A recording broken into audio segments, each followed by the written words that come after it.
உடலுக்கும் கொஞ்சம் நேரம் ஒதுக்குங்கள். இரவினில் ஆட்டம், பகலினில் தூக்கம். கடைசியாக இரவு 9 மணிக்குள் படுத்துத் தூங்கியது எப்போது என உங்களுக்கு நினைவிருக்கிறதா? கடந்த 20 ஆண்டுகளில் நாம் தூங்கச் செல்லும் நேரத்தின் சராசரி அளவு தள்ளிப் போய்க் கொண்டே இருப்பதை கவனித்திருக்கிறீர்களா? 8 மணிக்குள் இரவு உணவு முடித்து 8:30க்கு வெளிச்சம் அணைத்து பேசிக்கொண்டே படுக்கையில் விழுந்தால் 9 மணிக்குள் உறங்கிப் போவோம். அது ஒரு காலம். 9 மணி தூக்கம் 10 மணியாகி நள்ளிரவாகி இப்போது அதிகாலை வரை வந்துவிட்டது. அதிகாலை 3 மணி 4 மணி வரை கூட விழித்திருக்கிறார்கள். இரவு வேலையின் காரணமாக கண் விழிப்பது என்றோ ஒரு நாள் தூக்கம் வராமல் இப்படி ஆவது என்பது எல்லாம் தனி. எந்த உடனடி காரணமும் இல்லாமல் தொடர்ந்து இரவுகளில் கண் விழிப்போர் பெருகிக் கொண்டிருக்கின்றனர்.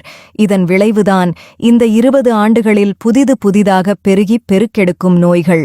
இரவு தூக்கம் தள்ளிப்போவதற்கும் நோய்களின் வருகைக்கும் நேரடித் தொடர்பு உண்டு. தவறான வாழ்வியல் முறைகளால் ஏற்படும் உடல் பருமன், சர்க்கரை நோய், புற்றுநோய், இதய நோய் போன்றவற்றால் பாதிக்கப்படுபவர்களின் எண்ணிக்கை வேகமாக அதிகரித்து வருகிறது. நம் இரவு தூக்கம் எதனால் தள்ளிப்போகிறது? நமக்கு ஏன் தூக்கம் வருவதில்லை? இதற்கு நமது உடல் பிரச்சனைகள், மனக்கவலைகள்தான் காரணம் என நினைக்கிறோம். இது முழு உண்மை அல்ல. உண்மையில் நாம் உறக்கத்தை தள்ளிப்போடும் ஒவ்வொரு நிமிடத்திலும் பல நிறுவனங்கள் பல கோடிகளுக்கு வருமானம் பார்க்க ஆரம்பித்துவிட்டன. இரவுச் சந்தையில்தான் இப்போது நினைத்துப் பார்க்க முடியாத அளவுக்கு கோடிகள் புரள்கின்றன. இரவுச் சந்தை என்பது முழுக்க டிஜிட்டல் சந்தை. டிஜிட்டல் பொருட்களை நாம் சரியாக அணுகத் தெரியாமல் தடுமாறுவதையே வியாபாரமாக்கி வருகிறார்கள்.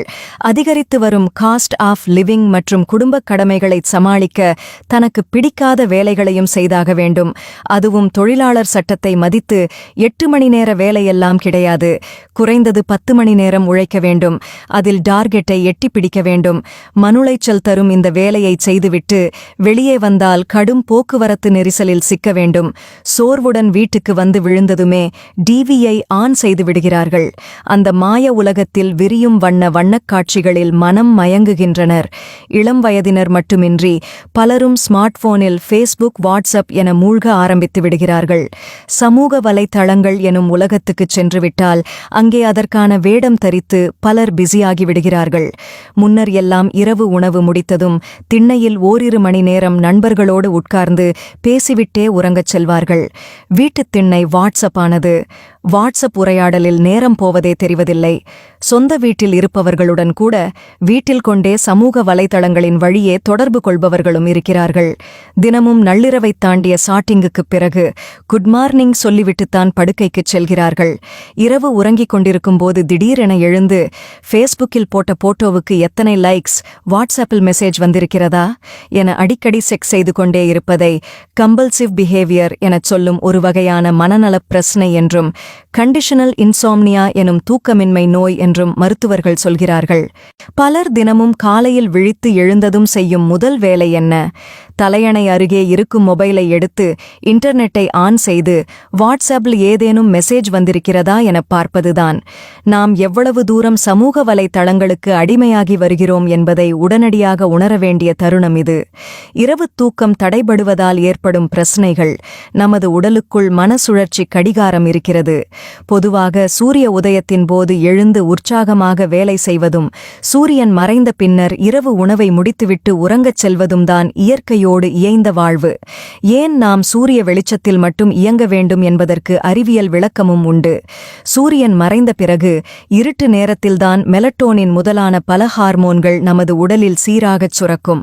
நாம் இரவு நேரத்தில் உடலுக்கு ஓய்வு தந்து உறங்கும்போதுதான் மெட்டபாலிசம் எனும் வளர்ச்சிதை மாற்றம் உடலில் சீராக நடக்கும். நமது உடல் வளர்ச்சிக்குத் தேவையான குரோத் ஹார்மோன், பெண்கள் மற்றும் ஆண்களுக்கான ஈஸ்ட்ரோஜன், டெஸ்டோஸ்டிரான் போன்ற பிரத்யேக செக்ஸ் ஹார்மோன்கள் சமச்சீராகச் சுரக்கும். முறையற்ற இரவு தூக்கத்தால் ஹார்மோன்கள் சீராக உற்பத்தி செய்யப்படாமல் பல நோய்கள் வருவதற்கான வாய்ப்புகள் உண்டு. கடந்த சில வருடங்களாக குழந்தைப் பேரின்மை பிரச்சனை இளம் தம்பதிகளிடம் அதிகரித்து வருகிறது. பெண்களுக்கு ஏற்படும் ஒழுங்கற்ற மாதவிடாய் சுழற்சி, ஆண்களுக்கு விந்தணுக்களின் வீரியம் குறைவு ஆகியவற்றுக்கு முறையற்ற இரவு தூக்கமே முக்கிய காரணம். ஒழுங்கற்ற தூக்கத்தால் பயம், பதற்றம், சோர்வு ஆகியவை வருகின்றன. மன மனநலன் சார்ந்த பல பிரச்சனைகள் வருவதற்கும் இதுதான் காரணம். இரவு நெடுநேரம் கழித்து உறங்குவதாலும் போதுமான நேரம் தூங்காததாலும் ஆழ்நிலை தூக்கமடையாமல் மேம்போக்காக தூங்குவதாலும் மெல்ல மெல்ல உடற்பருமன், சர்க்கரை நோய், குறிப்பாக இரத்த அழுத்தம், ஸ்ட்ரோக் ஆகியவை வருவதற்கான வாய்ப்புகள் இருக்கின்றன. எல்லோராலும் இயல்பாக உடனடியாக தூங்கிவிட முடிவதில்லை.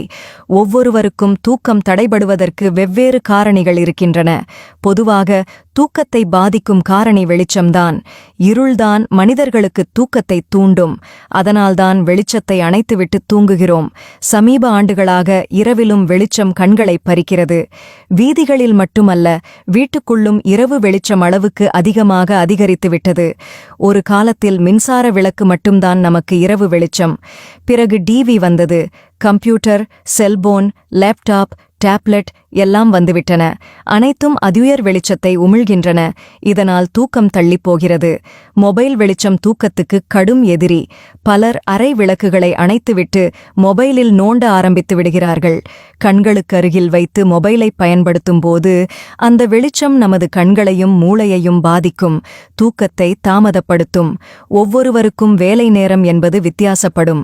வேலைக்கு ஏற்ப தங்களது வாழ்வியல் முறையை ஆரோக்கியமான வகையில் மாற்றிக்கொண்டால் பிரச்சனை வராது. பொதுவாக இரவு 9 முதல் 11 மணிக்குள் உறங்குவதும் காலை 5 முதல் 7 மணிக்குள் எழுவதும் தான் சிறந்தது. அதிக தூக்கம் எப்படி ஆபத்தோ அதுபோல குறைந்த தூக்கமும் ஆபத்தானது. இரவு தாமதமாக உறங்கினாலும் காலையில் அலாரம் வைத்து சீக்கிரமாக எழுந்து விடுவது தவறு. அனைவருக்கும் 6 மணி முதல் 8 மணி நேர தூக்கம் அவசியம். நாம் அவசியம் நன்றாக தூங்கியே ஆக வேண்டும் என்ற நிலைமைக்கு வந்துவிட்டோம். நேர மேலாண்மையை சரியாக கையாளத் தெரியாதவர்கள் தடுமாறுகிறார்கள்.